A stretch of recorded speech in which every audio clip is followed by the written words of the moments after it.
उड़ीसा धामनगर शरीफ हम लोग अभी तशरीफ लाएँ और अभी हम असद भाई, निशान भाई, हसान भाई, दिलकश भाई, संजय भाई और भी बहुत सारे लोग हम लोग गाड़ी से आ रहे थे। बीच रास्ते में 2-3-4 बाइक वाले ने रोक करके बहुत बुरी तरीके से ईटा पत्थर को हम लोग पे चार्ज किया। ये सामने देख सकते हैं आप।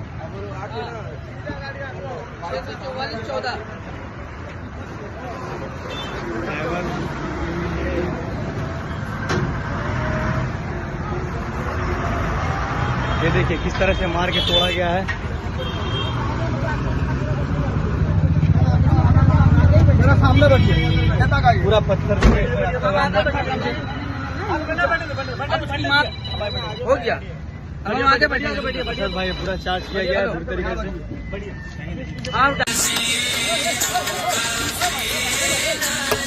असद भाई तुम बाहर हो। असद भाई बाहर हो।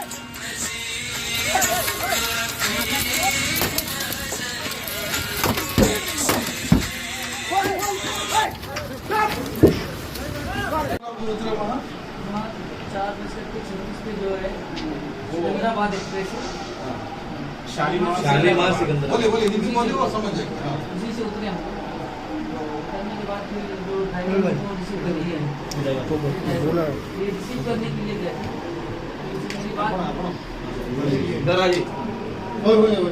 मेरी बात हुई तो मैंने पूछा कहाँ है, उन्होंने कहा कि हम बाहर खड़े हैं, आइए।